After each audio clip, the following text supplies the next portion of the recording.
It-tella s-saqaf fuq faċilità li nbniet b'investiment ta' 40 miljun euro f'wieħed mill-akbar proġetti li qattrab pajjiżna fis-settur tal-avjazzjoni. Ix-xogħol fuq din il-faċilità state of the art fil-mitjar Malti beda f'Lulju tas-sena l-oħra u kellu jaqaf ħesri mal-ftit minħabba sejbiet arkeoloġiċi. Sena wara is-saqaf Il-Hangar biex issa jonqos biss l-aħħar ftit irtokki ħalli 4 xhur oħra il-faċilità tibda tilqa' l-ajruplani. Il-Ministru għall-Ekonomija Silvio Schembri qal li dan l-investiment robust se jara l-ħolqien ta' mijiet ta' impjiegi ġodda. Dan huwa investiment li ħajkun qed irendi madwar 250 u 350 impjiegi ieħor ta' kwalità tajba. U dan huwa l-mod kif qed naħnu bħala gvern inkomplu niddiversifikaw u naraw li nikkrew opportunitajiet ġodda għal kulħadd.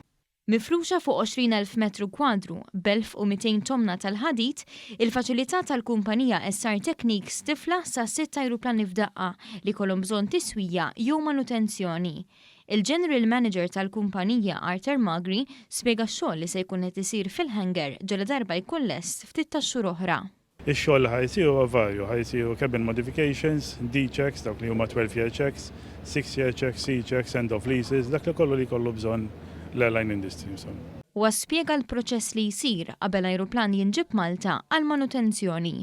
L-airline tibda tippjana pratikament minn sena qabel, jew ammont ta' snin qabel, skont il-maintenance plan tagħha. Isiru commercial negotiations bħal dejjem u mbagħad xahar qabel jasal l-ajruplan Malta niċċievu pakkett fejn jibda jinħadem, naraw x'materjal għandna bżonn, x'nies, x'personell għandek bżonn, jekk għandek bżonn xi special skills, ħalli dakinhar li jasal l-ajruplan ikollok kollox preparat. Il-Ministru għall-Ekonomija spjega li dan l-investiment jikkumplementa l-istrateġija tal-Malta Industrial Parks u l-Malta Enterprise biex is-settur tal-avjazzjoni ikompli jissaħħaħ. Fl-istess waqt jikkumplementa wkoll il-viżjoni tal-Gvern biex jiġu attirati investimenti ġodda fis-settur.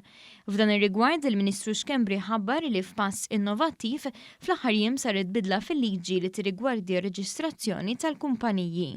Bħala pajjiż qegħdin pajjiż fid-direzzjoni tajba din nattiraw ħafna kumpaniji li jirreġistraw l-ajruplani tagħhom, però issa krejna framework ġdid dak li jgħidu tas-cell companies li permezz tiegħu ħadd tagħmilha ħafna aktar faċli għall kumpaniji u iktar attrajenti sabiex niġbdu iktar investiment lejn pajjiżna. Dan huwa kunċett li konna diġà minnih fejn jidħol is-servizzi finanzjarji fl-insurances. Dak iż-żmien konna l-unika pajjiż fl-Ewropa li għamilnija f'dan is-settur. Issa tnaqbdu dak il-modell ukoll nimplementaw fis-settur tal-avjazzjoni. Jiena perswas konvint li ħadd tkun qed trendi suċċess kbir.